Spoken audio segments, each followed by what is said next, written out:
New Biden cybersecurity strategy assigns responsibility to tech firms. Washington. The Biden administration plans to issue a cybersecurity strategy on Thursday that calls on software makers and American industry to take far greater responsibility to assure that their systems cannot be hacked, while accelerating efforts by the FBI and the Defense Department to disrupt hackers and ransomware groups around the world. For years, the government has pressed companies to voluntarily report intrusions in their systems and regularly patch their programs to shut down newly discovered vulnerabilities, much as an iPhone does with automatic updates every few weeks. But the new national cybersecurity strategy concludes that such voluntary efforts are insufficient in a world of constant attempts by sophisticated hackers, often backed by Russia, China, Iran or North Korea, to get into critical government and private networks. Every administration since that of George W. Bush, 20 years ago, has issued a cybersecurity strategy of some kind, usually once in a presidency. But President Biden's differs from previous versions in several respects, chiefly by urging far greater mandates on private industry, which controls the vast majority of the nation's digital infrastructure, and by expanding the role of the government to take offensive action to preempt cyber attacks, especially from abroad.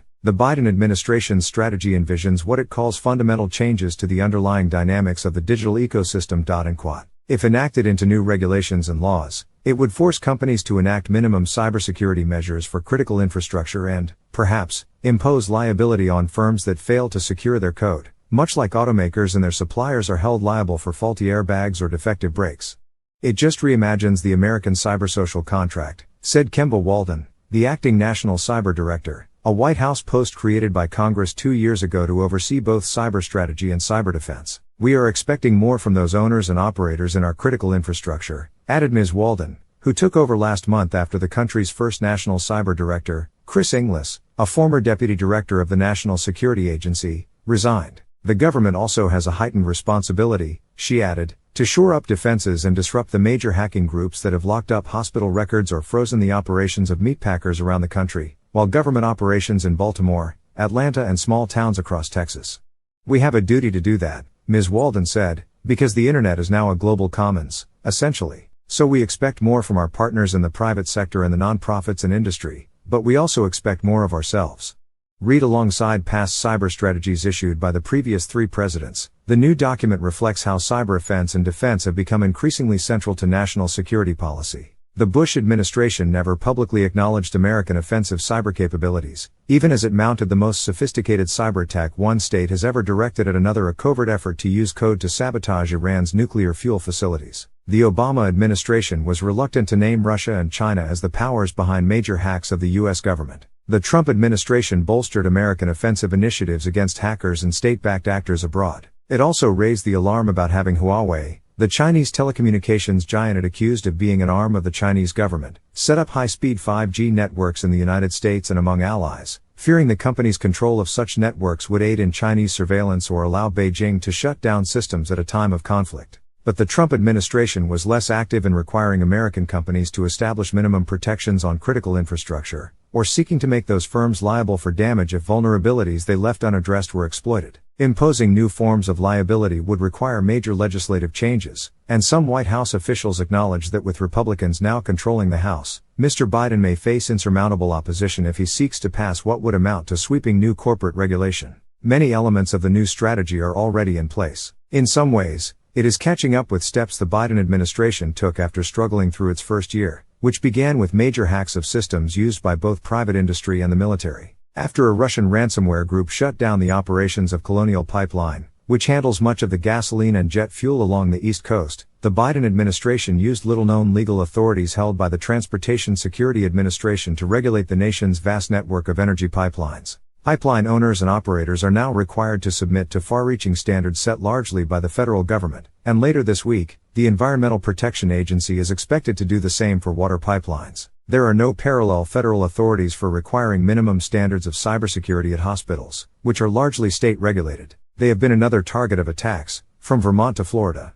We should have been doing many of these things years ago after cyber attacks were first used to disrupt power to thousands of people in Ukraine, and Neuberger, Mr. Biden's Deputy National Security Advisor for Cyber and Emerging Technologies, said on Wednesday. She was referring to a series of attacks on the Ukrainian power grid that began 7 years ago. Now, she said, we are literally cobbling together an approach sector by sector that covers critical infrastructure.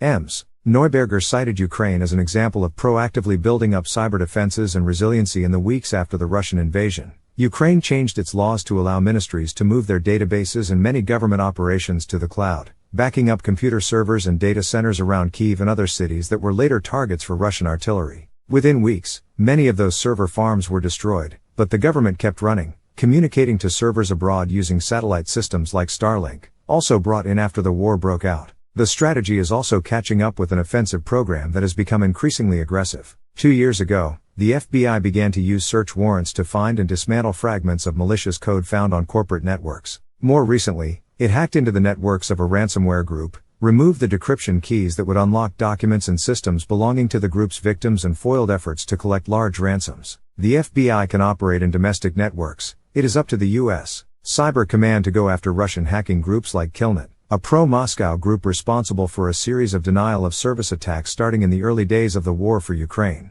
The Cyber Command also slowed the operations of Russian intelligence agencies around the 2018 and 2020 American elections. But none of those are permanent solutions. Some groups the United States has targeted have formulated themselves anew, often under different names. Mr.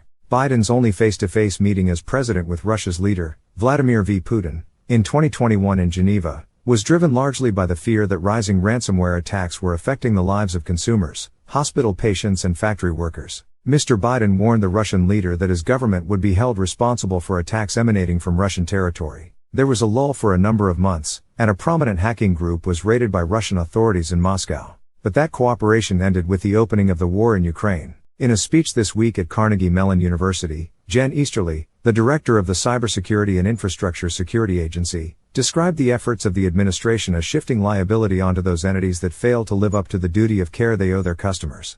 Consumers and businesses alike expect that products purchased from a reputable provider will work the way they are supposed to and not introduce inordinate risk, Ms. Easterly added, arguing that the administration needed to advance legislation to prevent technology manufacturers from disclaiming liability by contract, a common practice that few notice in the fine print of software purchases.